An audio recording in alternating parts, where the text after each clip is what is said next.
has taken over. Let's go. It's Ferrall. Coast to coast. Steaks, chicks, stacks. You and I are going to make a lot of money. It's Ferrall, coast to coast.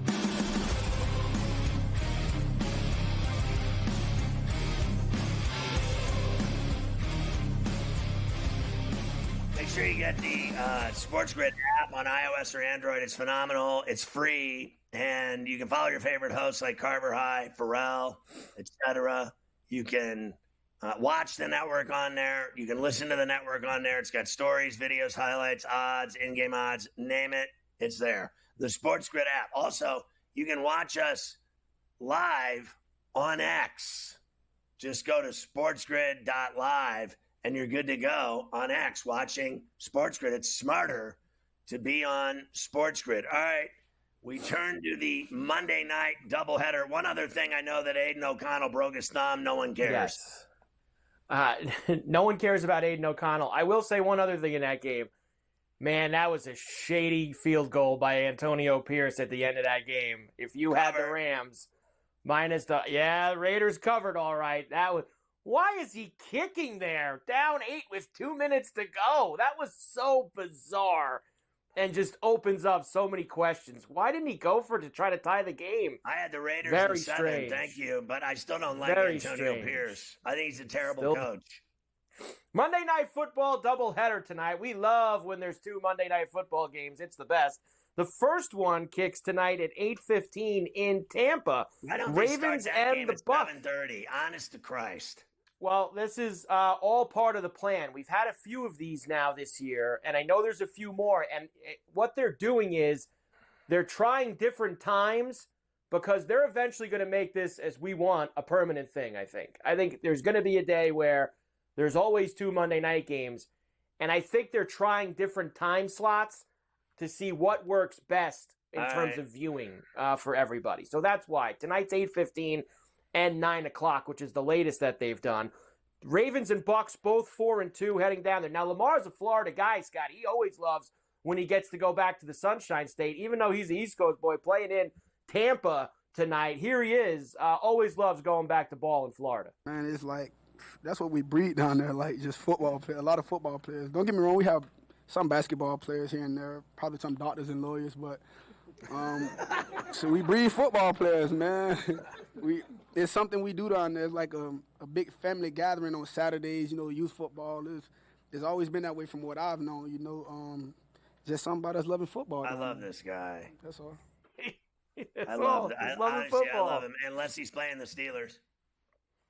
Yes, when he's playing the Steelers, you do not love him, that's for sure. Now, this was 3.5 for most of the week, as we've hit now a couple of hours before kick.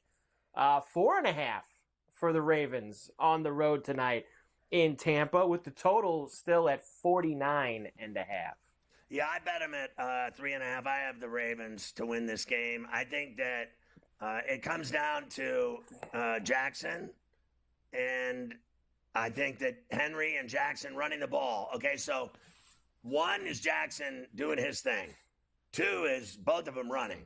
And it's good for $1.55, $1.75 every game, somewhere in that window. And you're looking at 3 touchdowns. So one of them will score 1, the other one will score 2. So if they don't both get in with tutties tonight, something's wrong with the earth, okay? Because they just do it every week. I love Baker Mayfield. I think he's incredible, as you know, but I do not believe Tampa can stop that running game like anyone else. No one can stop them. The only team that can stop the Ravens are the Pittsburgh Steelers.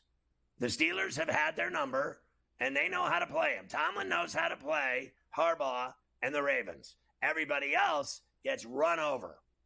They're the team that can beat the Chiefs, even though they can't beat the Chiefs any more than the Niners can. This is enticing to me now at 4.5. I think the Ravens are going to win the game, but I kind of like Baker, who's usually pretty good as a dog here since he's been in Tampa with that. But aside from all that, I like the over more than anything else. I think we've already seen both of these teams in their games. Go look at the scores of the games the Ravens and the Bucs have played this year. Lots of points, over 49.5. I think that we can get there.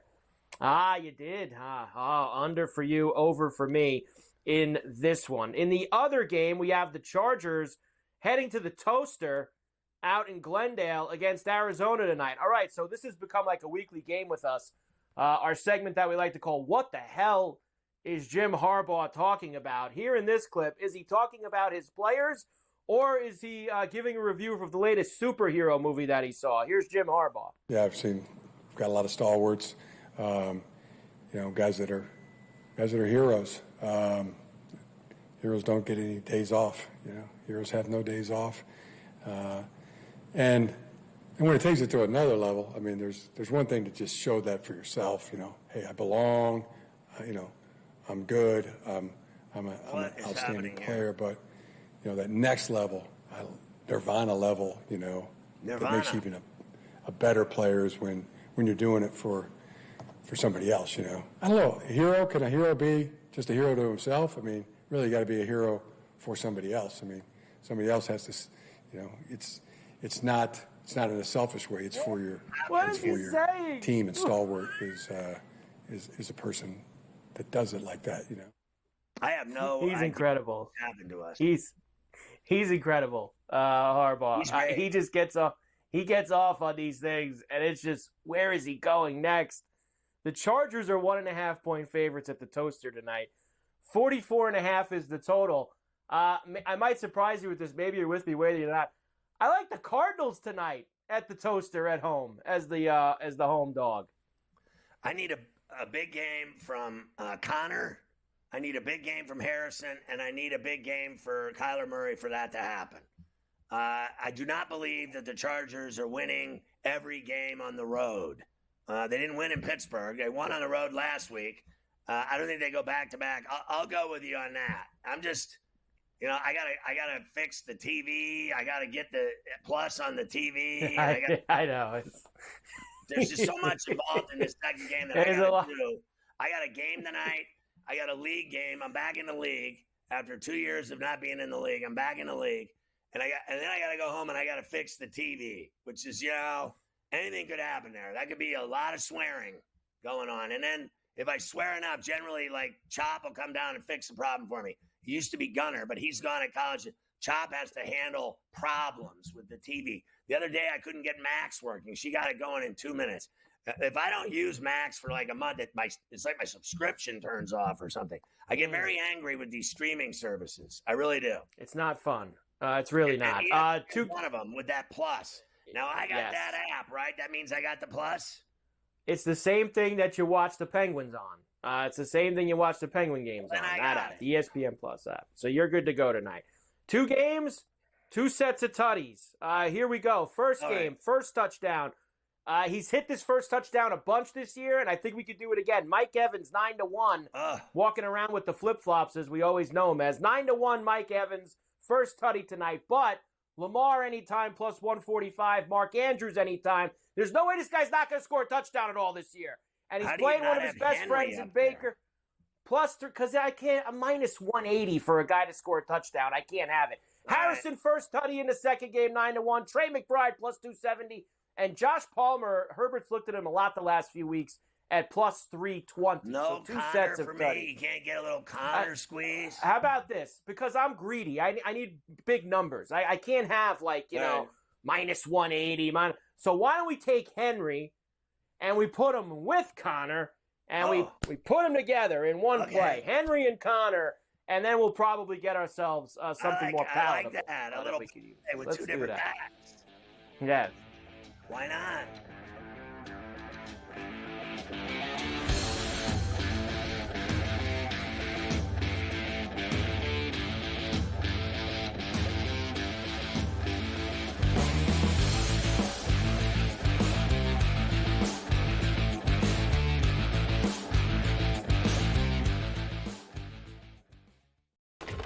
Enter into the magical world of McLuck.com, where even the smallest of spins can win real cash prizes. Adventure into over 1,000 of the best Vegas-style slot games. So what are you waiting for? Unlock your free welcome offer today. Join the fun where winners play and players win. Anyone that's been to a sporting event, the atmosphere before a game, I think Game Time Decisions has that same exact atmosphere. This is our arena. This is what we do. There is going to be an energy to Game Time Decisions that you will feel night in and night out. The excitement you get when you lock your bets in, when you're figuring out what you want to do, we can zone in on the biggest games each night. I want this to be the place that people come to before the games start so they feel as ready as possible to lock in their cards. We are going to hit every single one of those markets that you need to know about. We're going to go through every single thing, and I've got a great team behind me that's going to help me get the job done. There is not going to be a better place, I promise you, than Game Time Decisions to get that new information, react to it, and be able to then bet accordingly. We will have everything at our disposal, and we will use that to our advantage. I'm Kevin Walsh. Tune into Game Time Decisions from 6 to 8 p.m. Eastern on SportsGrid. Your gut says Miami is going to win, and you should take the over. Your gut also said your NFT selfies would only go up in value. They didn't. But your head is on SportsGrid and knows the QB is in concussion protocol. The backup has a 45 QBR against the zone coverage. The New York D has the most sacks in the league. So yeah, trust your head. It's smarter to be on SportsGrid. Right here with you on Pro Football Today on SportsGrid. Odds in motion, trying to see what lines have moved throughout the week. Never felt more comfortable in this set than I do for this year. I am ready. I'm just getting angry. The hot takes are going to be here all long, people. What in the world is going on in Miami, Dom? It's not particularly anything to shy away from just because many people are on top of it. Hot take, hot take. I think this line is asking you once again to take New Orleans. Pro Football Today, only on SportsGrid.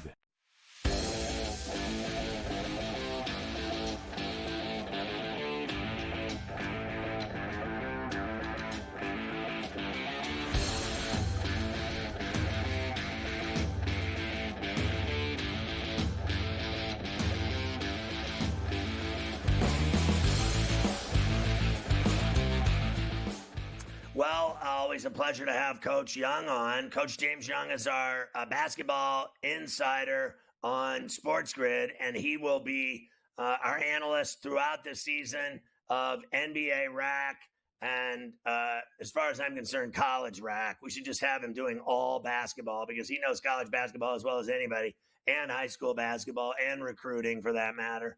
And they got to figure that out one of these days. All right, so Coach, I want to start with this. I was happy for the Liberty that they finally got off the schneid and they won a championship after losing 5 and then losing last year on their home court. So it was a great series. They won in 5. I hit that. I went crazy, like games 3, 4, and 5, hit all of them, spreads and everything. But I'm glad they won. And I'm going to be honest with you. I did not watch. I watched games, I think the first few games up till game 4. I did not watch last night because the Steelers were playing the Jets and the Mets were on, and that was it for me. I'm not watching chicks over that, and that's just all there is to it. You can hate me all you want, but I didn't watch the game. So I don't know how bad these calls were that this Cheryl Reeve went off on a tangent after the game, blaming the refs for losing the title and that the game was fixed. Let's watch the coach of the Minnesota Lynx. I know all the headlines will be Reeve cries foul. Bring it on, right? Bring it on. Because this was stolen from us. Bring it on. There you go. Hey, Cheryl Reeve, let me talk to you for a second, okay? Simply put, in game 4, Sandy Bordello, who pulled what I think was the masterclass press conference after game 4. Because the Liberty could have said the same thing in game 4, and basically Sandy Bordello dared the referees to let them play. Well, they did. In game number 4, though, the Minnesota Lynx shot way more free throws, and that was decided on a foul line with on a rebound with Anescu, which they took the lead. So why am I not giving Cheryl Reeve the same love and respect for how she was at her press conference like Sandy Bordello? Let's count the ways, folks. Number 1, Nafisa Collier, your best player, misses basically a layup with 20 seconds left that could have put you up 4. Number 2, yes, Stewie hits the foul shots, questionable call. Ferrall, you and I know it as bigs. When you try to block a shot and you come down, whether you get ball or not, it's always a foul because you break the play in verticality. She never left the floor, though. I saw that highlight. And I think, listen, at the end of the day, bang, bang, play. Listen, you get the benefit of that. The girls have to still make the free throws. But Ferrall, here's the other thing. They had 10 seconds left. Did you talk about Kayla McBride getting a clean look at the top of the key from 3? No. Did she missed that? How about 65-62, folks? Carlton, their other shooter, gets a good look from the wing to tie the game. No. They get the rebound. Let me go up, and they score. And in their last play of the game, you run a flare screen to the weak side corner, and Ferrall, a 2-year-old kid, could have got through that damn screen. It was the worst screen I've ever seen at a late game situation. And I've been part of some late game situations, Ferrall. I've been really bad. That's really scarred me for life. But that screen was awful. So if you want to place blame, Cheryl Reeve, on the referees, yes, you can do that. But you recognize the number of plays that your team did not make. Remember, it was 60-58. Ferrall, they scored 2 points the last 5.5 minutes of the game. That does not get it done on the road. So the Liberty are champs in a 5-game winner-take-all game that went to overtime last night at the Barclays Center. They got it done on their home floor. Let's talk about the NBA. The season starts tomorrow. Before we get into that, I want to get your reaction to a couple deals. Green got a deal, 3 years, $106 million in Houston. Suggs got a 5-year, $150 million deal in Orlando. And Kispert got a 4-year, $54 million deal with the Wizards. And when we heard about the Suggs deal and the Kispert deal, I almost fell over.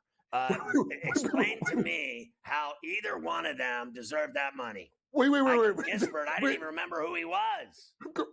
Corey Kispert got $54 million? 54.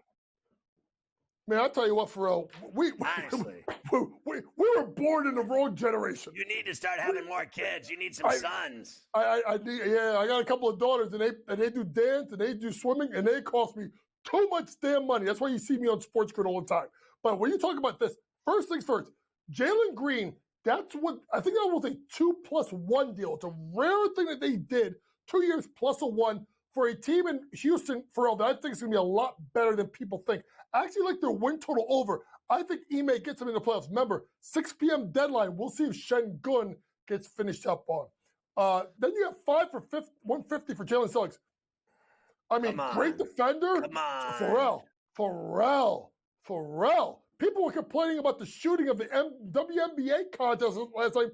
Most of those ladies will beat this guy in a 3-point shootout. I'm not playing. But here's the other thing people need to realize.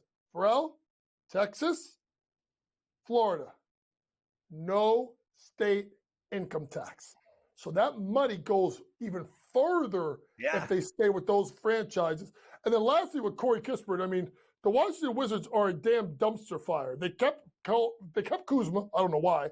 They drafted Sarr, and then they signed Valanciunas. So they have no idea what they're doing. Their win total, I think, Ferrall, is tied with the Nets over under 19.5 wins. They go under because I think they want to capture the flag, that's the Cooper flag, or try to get the other kid who go number 1, and that's Ace Bailey out of Rutgers. Yeah, look, I think Kuzma, he can play for them. He's one of their best players.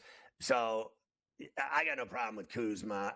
He can actually get it done. Mm-hmm. Murphy got $112 million in New Orleans, and I'm hearing that Middleton will miss their opener, but this guy is like Kawhi Leonard. Neither one of them ever play. my man Chris Middleton, he's made out of paper mache. By the way, honestly, they're going to get, and if the Bucks, they're getting rolled on Wednesday night by the Sixers. So we'll break down the games. There's 2 games tomorrow night on the doubleheader opener, and then a bunch of games on Wednesday, and we'll go through that with Coach Young coming up.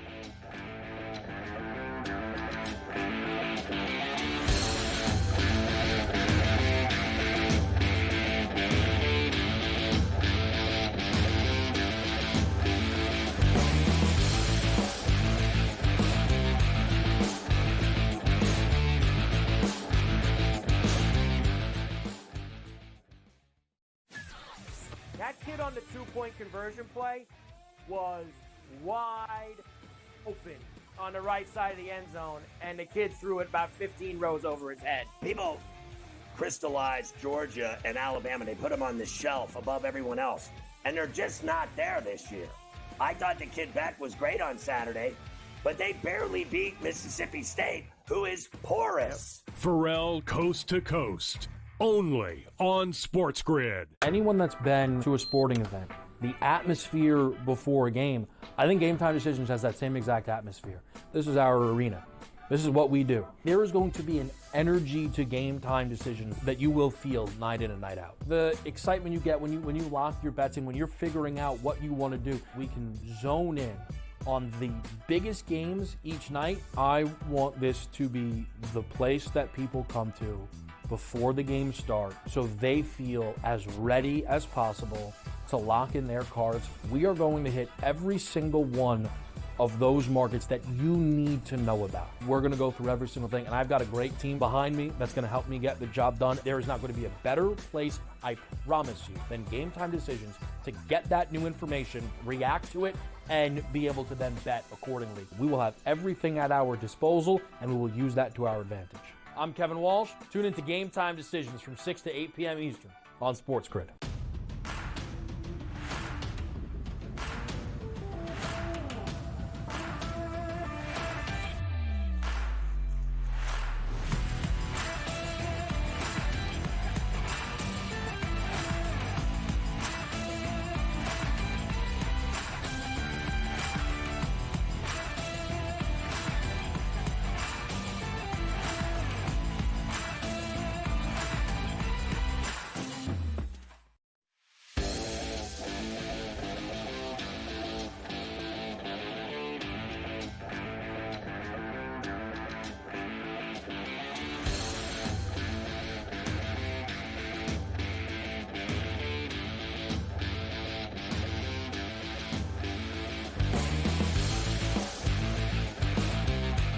Talking to Coach Young about basketball. It starts tomorrow night, if you can even believe it. The NBA is underway on Tuesday night, and what a doubleheader. The Knicks and Celtics at the Garden in Boston. Boston laying 5.5.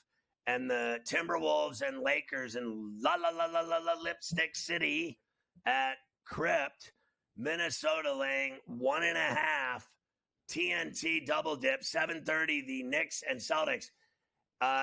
Look, you tell me what's going to happen in these games. I mean, the Knicks are loaded, but the Celtics don't lose, and they're the champs.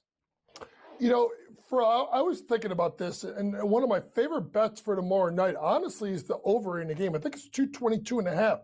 Ferrall, you could have two of the best offenses in the league, and the Knicks are going to be completely different with Cat, a.k.a., what do they call him, the Big Bodega? Big Bodega at the top of the key, bombing away from three.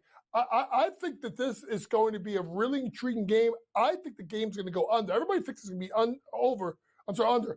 I think it goes over 222.5. I think there's going to be a ton of points, and I think it's going to be a really good game. Also, look at double for Cat. And then the T-Wolves and Lakers, the nightcap, it's Minnesota minus 1.5, 219.5. By the way, I see that Celtics. You can get it at even 221 in a hook. Yeah, I would take the over with that. Now, in regards to game number 2, I firmly think that Anthony Edwards is going to be knocking on the door of possibly being a top 5-6 player in the NBA. So his points probably, I think, is at 26.5. Who on the Lakers is checking this kid? No one. Austin Reeves? Bronny.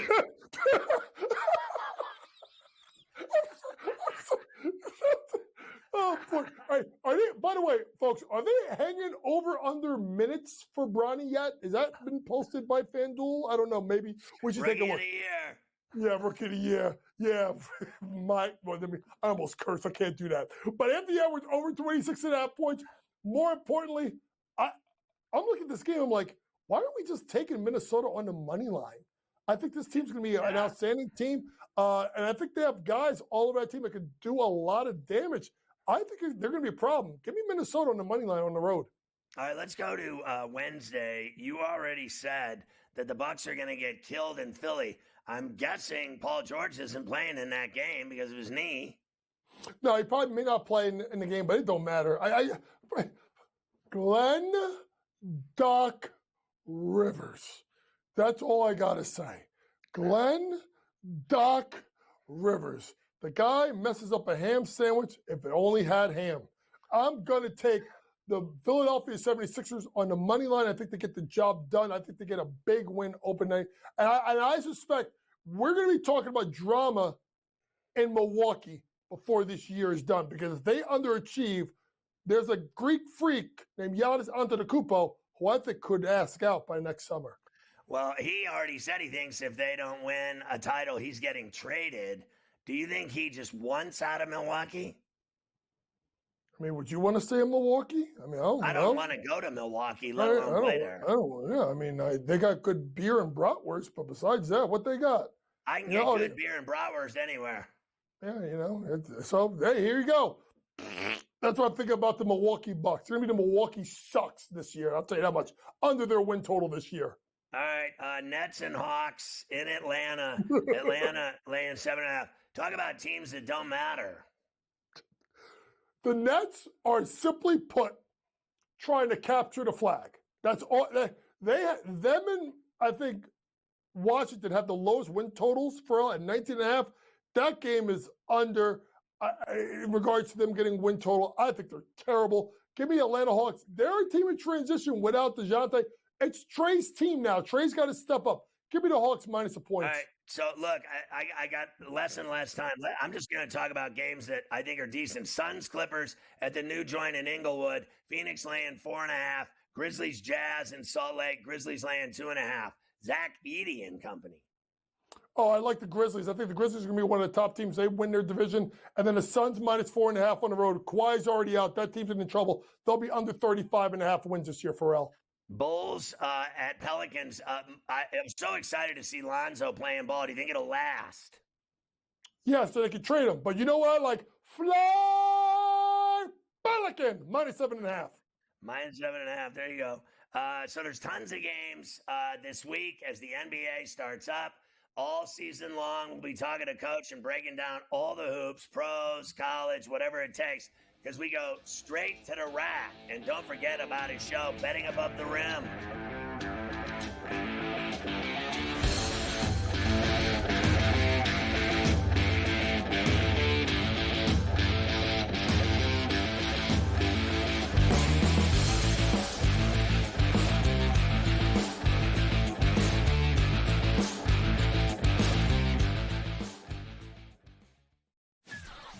That kid on the two-point conversion play was wide open on the right side of the end zone, and the kid threw it about 15 rows over his head. People crystallized Georgia and Alabama. They put them on the shelf above everyone else, and they're just not there this year.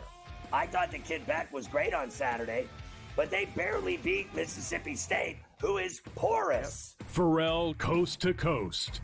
Only on SportsGrid. Anyone that's been to a sporting event, the atmosphere before a game, I think Game Time Decisions has that same exact atmosphere. This is our arena.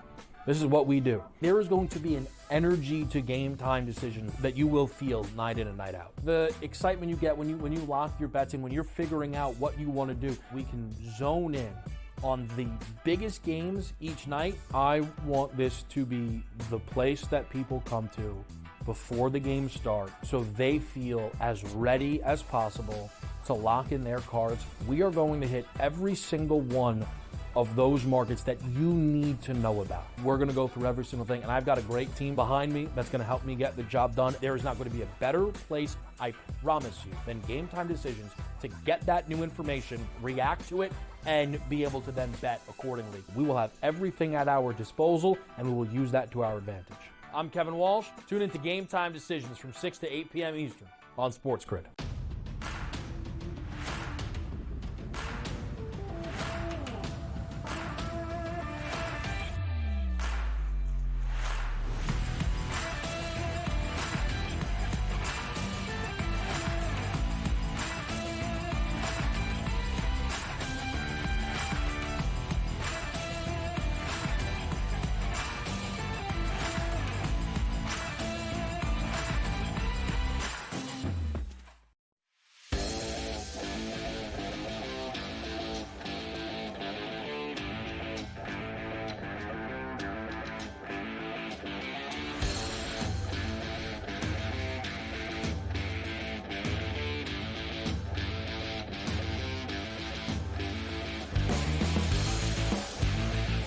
right, Carver High. College football from Saturday. What a beating Georgia put on Texas at Memorial in Austin. I couldn't believe my eyes. Then again, it is Kirby and the Bulldogs.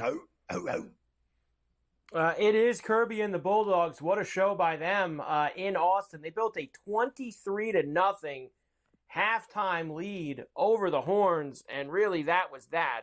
The Horns did get it to 23-15 late in the third, but then an ETN touchdown in the fourth put it out of reach. 30-15 was the final. Quinn Ewers, of course, started this game for Texas. Scott, he did not play well in the first half. Sark ends up going to Arch to finish the first half, and then brought Ewers back out in the second half to put him in. Let's see if we can get Sark to explain some of that mess.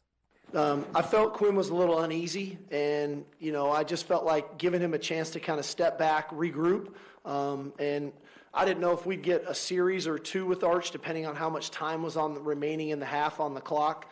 So we just told Quinn, we said, hey, we're going to go with Arch here, give you a chance to get into the locker room, let's regroup, and then come back out in the second half. And so that's what we did. And I felt like it was effective. I thought Quinn came out and played a much better second half and played well in the third quarter.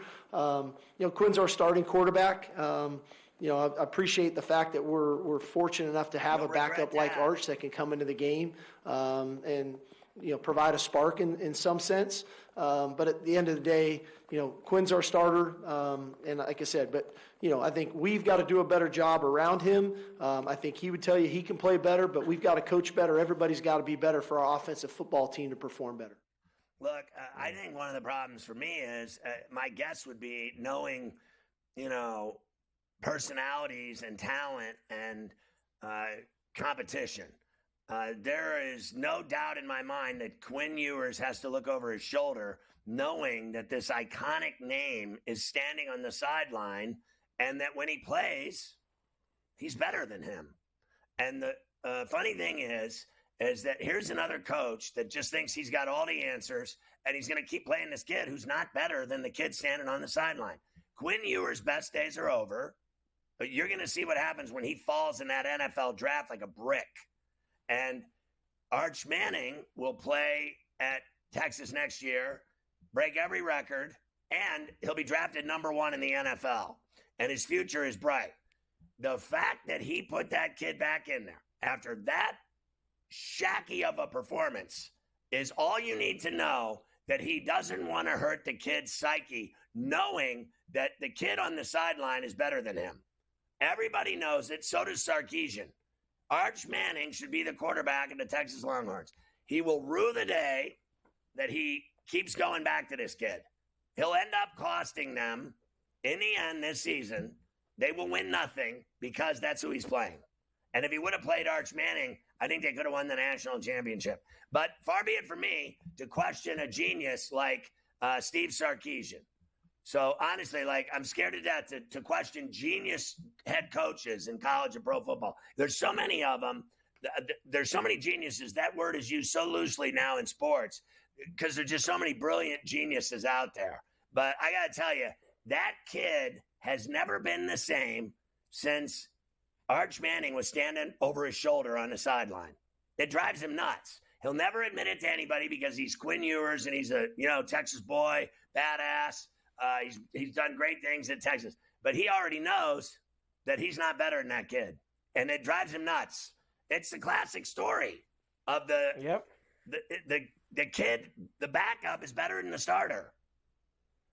It's time to make a move, and they just won't do it. I don't disagree with you. And look, they now are going to have a bunch of games where they can pump him back up. Although, look, I shouldn't really say that because now they're going to Vandy this week. Have fun. Vandy's played well. I mean, they've beaten Alabama like that's really not the walk in the park that it used to be. Ask Alabama. Ask Alabama indeed. Speaking of Alabama, they lost in Neyland to Tennessee, 24-17. Again, and look, that puts Alabama in a very tough spot. I was looking at the SEC standings just before. They've got 2 losses now. In conference because they lost that Vandy game. But the committee's already put them in the 12-team playoff, so it doesn't matter if they lose 4 games. I got to tell you, they drop when they lose. they're still one of the top-ranked teams in the country when they lose. Everyone else drops like a brick when they lose, except for Alabama and Texas. This is I don't remember them being this low in a while. They're 15 now. That they maybe should be even lower than that. You're right, but even them being at 15, that's the lowest I remember them being in a while. Ranked higher than Alabama. There you go. You got that for this week. Now they play Missouri this week at home, and Missouri's 6-1 also. So that's a big game too. There's a lot of teams more than Alabama. Alabama's already lost too. If Missouri loses again, because they had the horrible loss, if they lose again, it kills them. They'll be dead because they're not putting a Missouri 2-loss team in the playoff, but they'll put a 2-loss Alabama team in. But that's why Alabama's got no margin for error anymore. So now every week is really like, if they lose the third game, they're finished. Beat them. They are finished. They have Missouri this week, and they have LSU after that. And I think that they have a bye then. Actually LSU then a bye. So there you go. So the LSU into a playoff team, by the way. Yes, and their last 3 games they're going to win. So this is the last 2 weeks to get a third loss for Alabama is Missouri and LSU. Because they're not going to lose to Mercer, Oklahoma, or Auburn. Those 3 teams suck. So they'll get those 3 wins. I hope that happens. That would be great. Indiana beat Nebraska 56-7. Absolute smash job by the Hoosiers in Bloomington. But, we have a but. Indiana quarterback Curtis Rourke, who's been outstanding, will miss this week's game against Washington with the thumb injury. And I heard you were telling Gabe this before. It's the first time ever. College game day is going to Bloomington. They're going to last week they had the Fox Big Noon kickoff. I think they could still beat Washington without him, but I'm worried beyond that for Indiana. I don't even know who the backup is. Whoever the backup is, and off the top of my head, I don't know either. I have enough confidence in Cignetti that he'll have him because this guy. That's great. He's great. That does nothing for me. That the coach, if the coach believes in him, we all should too. It's simple. The backup is playing now. A kid has a broken thumb. The backup is playing, and I guarantee you, the backup is not doing what this other kid has been doing to get this team scoring 47 points or more a week. They put up 56 this week. They just ruined Nebraska's season, and now game day's there, and he's not playing, and he's got a broken thumb. He's not playing next week either. Tavion Jackson will be the quarterback. He went 7 for 8 with 91 yards and 2 touchdowns when he came in last week against Nebraska. So he moved the football and he scored some points. So we have that going for us.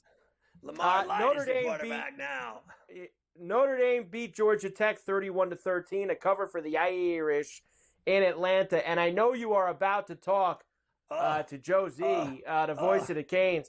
52-45, Hurricanes stay unbeaten in Louisville on Saturday. Huge win for the Canes again as they continue to roll. I mean, I just want to save it all for Joe Z. But save it for Joe Z. It was a great game. I watched the game. I was eating steak sandwiches. I had it all going. I had some limonadas going. I had a lot of sugar in me. I was lit. Clemson beat Virginia 48-31. Missouri did beat Auburn, and they barely covered. Army and Navy both were winners and both covered. How about Illinois beating Michigan? Michigan sucks, by the way. Their season's over. They have no quarterback. Their season's over. What a shame for that. Maryland beat USC. USC's season's over. They need to give more money to Lincoln Riley. Finished. Colorado crushed Arizona. Very surprising in Tucson. LSU beat Arkansas 34-10, no problem. And Iowa State got all they could handle from UCF in Ames on Saturday night, but they got it done. I have a couple other things I'll give you in leftovers after you talk to Joe Z. Kansas State covered for us, too, in Morgantown.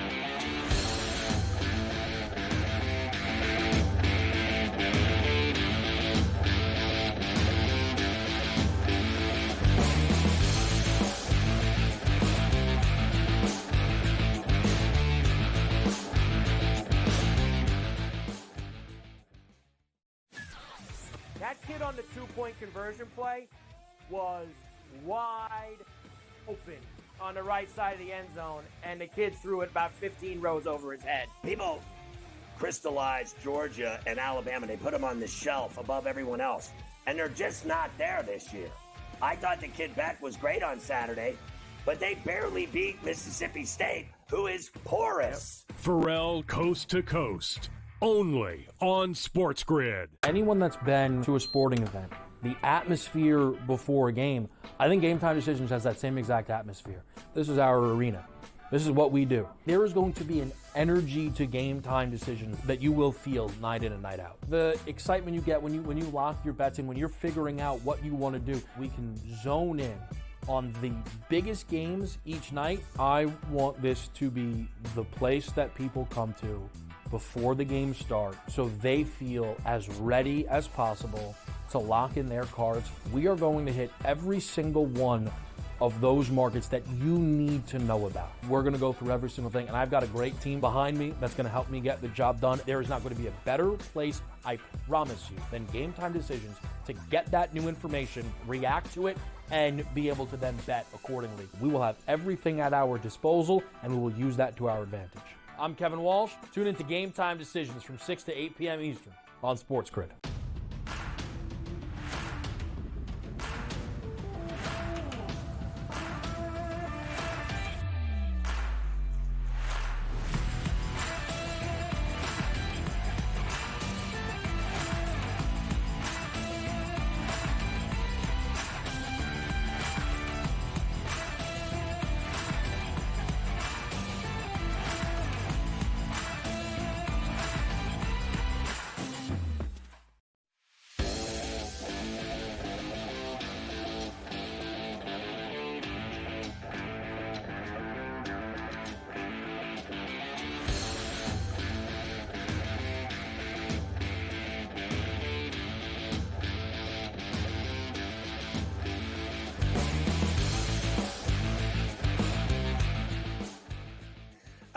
The legendary Joe Z is back on Coast to Coast. Joe Zagacki, the awesome voice of the Miami Hurricanes, my favorite play-by-play guy in all of football, along with Don Bailey and my old buddy Josh Darrow on the sidelines. They make a hell of a crew on QAM down in Miami. And Joe, you know I'm the biggest Canes fan in the world and have been a Canes fan for over 50 years. I have 5 decades of loving the Canes. I am wearing my Canes hoodie tonight, my Canes basketball hoodie to my league basketball game, and it upsets a lot of people when I roll in my Canes garb to games. But I have to tell you, I watched the game Saturday, and it is amazing to me, a couple of things. And I want to start with this. Restrepo, to me, is such a badass. I cannot believe the X-Man, what he's doing with this quarterback. It's like, I think he leads the nation in targets and non-drops. This guy is glue. He's Lester Hayes. My man never drops a pass ever for a little guy. And when you're calling those games, you have to be amazed at the passes that he hauls in. He, first of all, hello, Scotty. I've been watching Restrepo since he was a sophomore in high school at St. Thomas High School. And then which is one of the top, football factories down here. And then he transferred and went to Deerfield Beach, which is a tough high school, so that he could get to Miami early. But he worked so hard every day after practice. He and Cam Ward probably throw another 30 minutes when practice is over. So what you see in the games is not an accident. He's playing with great confidence. He catches everything. And then he looks like he took some kind of ballet classes in the offseason, because he always has this little pirouette move to get away from defenders. And he's automatic. I don't know if he's going to make a great pro or not, but he's a hell of a college player, and certainly having a great year for Miami. He's like three catches away from becoming the all-time leading receiver in the history of the University of Miami. I mean, honestly, like what Berrios did was incredible. What Michael Irvin did was incredible. And Irvin is now a full-time cheerleader for the Canes on the sideline at every game. But Restrepo, 9 catches, a tutty, and over 101 yards. He is a freak. And speaking of freaks, do you believe that Cam Ward will be the number 1 quarterback taken in the NFL draft? And do you believe that he deserves, with all of his 4 tutty and 400-yard games, to be the Heisman Trophy winner? Well, if the season was to end right now, I think he should be the Heisman Trophy winner. It's amazing to me. I'm listening to some of the national people, and they're talking about, oh, well, Miami could have lost this game, could have lost that game, if they didn't have Cam Ward. Well, hell, what would Kansas City be without Mahomes? That's the point, right? To have a great quarterback. And he has lived up to the hype. But again, he's another one that works really hard. And what I like about him is he holds everybody accountable. In the Cal game, he threw a pass to Isaiah Horton in the end zone, heavenly throw that Horton dropped. And then he went over to Horton on the sideline and said, you got to make that play. You've got to make that catch. And then the rest of the game, Horton didn't have any other drops. He had 9 receptions, which was a career high for him. So he holds people accountable. He works hard. He's a magician. I don't know how he comes up with some of the plays that he comes up with. Now, I will say this. At the NFL level, he probably is not going to get away with some of the things that he can do in college. But in the college level, he's so confident, and he's a little bit defiant. You know, he threw the interception against Cal, and he said, well, that's me. That's how I play. So I believe we've got to take all the good that he gives Miami with a little bit of the bad, really be the number one quarterback taken in the NFL draft. Those guys, by the end of the season, they're going to analyze him upside down this way and that way, probably talk themselves out of taking him. But what I know about Cam Ward right now is he's a winner. So I'm one of them on my team. Yeah, listen, they were 9 of 15 on third down, and they had 2 fourth downs and converted both of them. I watch every Miami Cane game, no matter what. And I got to tell you, you were doing, and I listened to you on the radio call because I can get it. And you were doing the Cal game in Berkeley, and you said after the game, and I've had open heart surgery, so I know what it's like to have my heart explode. You said my heart exploded and both of my valves blew off my heart, and the guy saved my life. Surgeon. My wife wanted to sleep with him. He was really good looking. He was Greek. But you said that night that you thought you were going to have a heart attack calling the game because you said that your heart was absolutely out of control, fluttering, and you were losing your mind. Yeah, I think my heart did a flawless swan dive in that Cal game.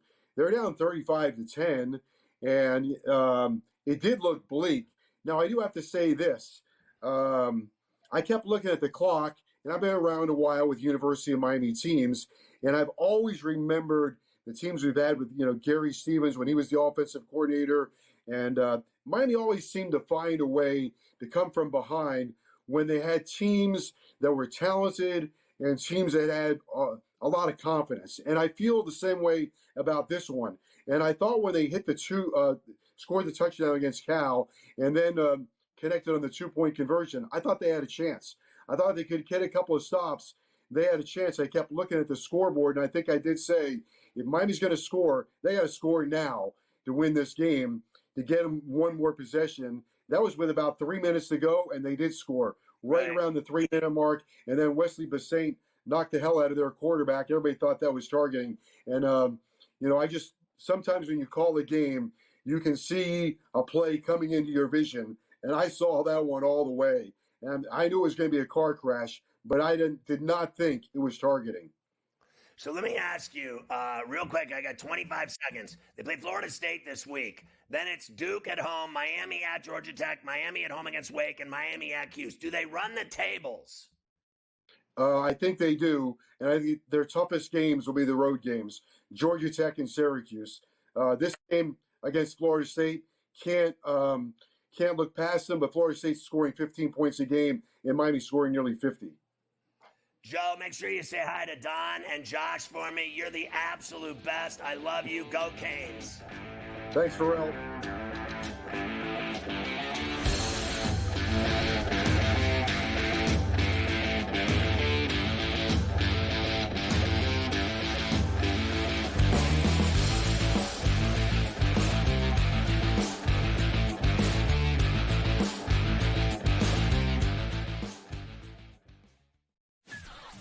That kid on the 2-point conversion play was wide open on the right side of the end zone, and the kid threw it about 15 rows over his head. People crystallized Georgia and Alabama. They put them on the shelf above everyone else. And they're just not there this year. I thought the kid Beck was great on Saturday, but they barely beat Mississippi State, who is porous. Ferrall Coast to Coast, only on SportsGrid. Anyone that's been to a sporting event, the atmosphere before a game, I think Game Time Decisions has that same exact atmosphere. This is our arena. This is what we do. There is going to be an energy to Game Time Decisions that you will feel night in and night out. The excitement you get when you lock your bets in, when you're figuring out what you want to do, we can zone in on the biggest games each night. I want this to be the place that people come to before the games start so they feel as ready as possible to lock in their cards. We are going to hit every single one of those markets that you need to know about. We're going to go through every single thing, and I've got a great team behind me that's going to help me get the job done. There is not going to be a better place, I promise you, than Game Time Decisions to get that new information, react to it, and be able to then bet accordingly. We will have everything at our disposal, and we will use that to our advantage. I'm Kevin Walsh. Tune into Game Time Decisions from 6 to 8 p.m. Eastern on SportsGrid.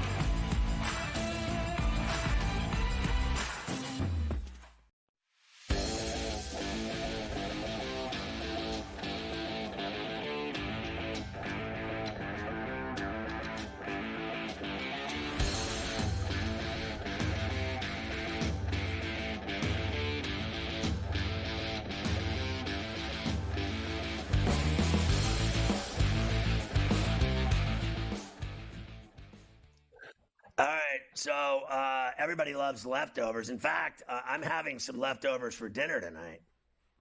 That's always good. You get the little Monday night leftover action in, which is fun. Before I give you the new top 25 for this week, Cincinnati beat Arizona State this week 24-14. Now listen, not the biggest game on the card. There wasn't a lot going on there, but Arizona State has a problem, Scotty. They don't have a kicker. And let's just say head coach Kenny Dillingham, he's willing to look anywhere. If you go to the school right now, you got to call coach because he's willing to give you a shot. You can be aggressive, but just because you convert doesn't guarantee that you make it one possession. So you would hope that you can make, a kick, one of those, but our kicking game's atrocious. So if you can kick and you're at Arizona State, email me, right? We're going to have kicking tryouts on Monday. So bring it on, kicking tryouts Monday. Let's go. Yeah, I'm dead serious. We're going to put it out on our social. We're going to have a kicking tryout on Monday. We got to find somebody who can make a field goal. That is fantastic. Your boy Kenny Dillingham. So if you're out there at Arizona State, make sure you get a hold of Coach. Here is the top 25 for this week, of course. A new number one with Texas losing, and that is the Oregon Ducks, the number one team in the land. It's their turn. Georgia, Penn State, Ohio State, and Texas round out the top five. Notre Dame 12, Indiana 13. Boise's up to 17. Army and Navy still there at 23 and 24. And Vandy is in at number 25. So Texas gets stomped. And I know they lost to Georgia, but they were favored. And they got stomped. They got humiliated. And yet Miami wins on the road at Louisville and scores 52 points. And they don't move into the five. Texas should be number 6. You do not deserve to be in the top 5 when you get rocked at home. They got rocked. They do not deserve to be number 5. And their quarterback has lost all his confidence because that kid's standing on the sideline. Miami should be number 5, and it really upsets me how they just keep favoring Texas and Alabama and Georgia and Oregon and Penn State and Ohio State. It's always the same thing with these AP people. Honestly, what do you mean? Just remember, they mean nothing. It is the Crack Crab and Lobster Committee who's going to get together in a few weeks, and they will decide. Not these people. These people are not the ones who are going to decide the 12 teams that get into the college football playoff. Only one game in the NHL tonight. That's because tomorrow night is that night like last year. Everybody's playing in those staggered 15-minute starts. So from 6 o'clock to 11 o'clock East, there's a game starting every 15 minutes. It's going to be that on-the-fly thing all over the place. But tonight, Tampa and the Leafs do have to play in Toronto. Minus 146 for the Leafs, 6.5 the total. I mean, aren't they about the same team? Like, I'm on, I guess, the Leafs at home. Austin Matthews has started scoring, so give me the Leafs. Also, JT Poston, the postman always rings twice, wins the Shriners Children's Open out at TPC Summerlin. Congratulations to JT. Nice job. On the postman? Did not have the postman this week. Did not have him. Can't have him any week. We're in Japan this week at the Zozo. Which is very exciting, that I can't wait for. So and finally for me. Wednesday golf is still in motion, and then Thursday, Friday, the Cape Cod Classic. I think that this is the last week with like an event for a few weeks. I think that they take a break after this week, but they're in Japan, which means they tee off Wednesday night at like 11 o'clock East. So I love the Zozo. But then the minute it starts up again, you're going to start having golf Wednesdays again. Whenever there is an event, there's a golf Wednesday. If they're playing, we're giving picks. That's how it always rolls. On your golf bets. That's the only reason. So we will be together for the Zozo this week. All the crew on Wednesday for the Japan event. Great. Diamond Sports Group's rebrand their regional sports networks from Bally's to FanDuel in a new deal. So all those failing RSNs will now be called that, Scott. So there you go. There you go. It's a big deal for FanDuel, no doubt about it. And certainly the Diamond Sports Group that has screwed everything up. And went broke doing it. Ferrall finished. A New York drug peddler had enough fentanyl in his home to kill every man, woman, and child on Long Island. That includes you, Carver High. So they need to put this guy away for a long time. A woman falls to her death on a luxury cruise ship sailing in the Atlantic. I always love stories of people going overboard on the cruise ships. And then I watch the Shaq commercials where he talks about how great it is to go on a cruise. I went on a cruise with horrible weather. It was the worst experience of my life. GTD is next. Go to FerrallOnABench.com. A lot of exciting things happening there. We'll see you tomorrow at 3 on Coast to Coast.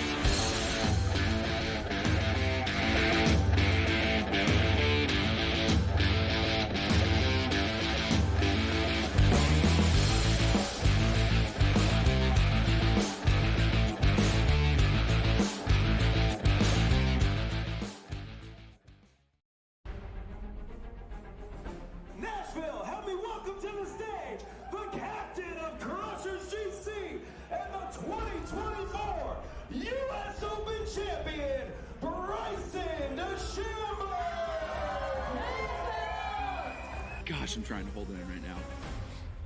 The support's been overwhelming. Tickets for Nashville this week are nearly sold out. We are calling this the Bryson effect.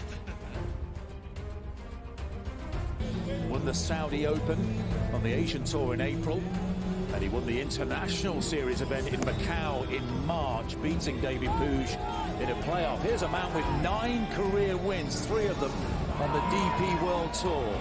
33 years of age from Sacramento, and he is making the most of his chance. Remember, John Catlin playing as a reserve for Charles Howell III, who's injured. If he were to go on to win this, he gets those points. That would move him right at the top 24 number. Move him to 20th currently.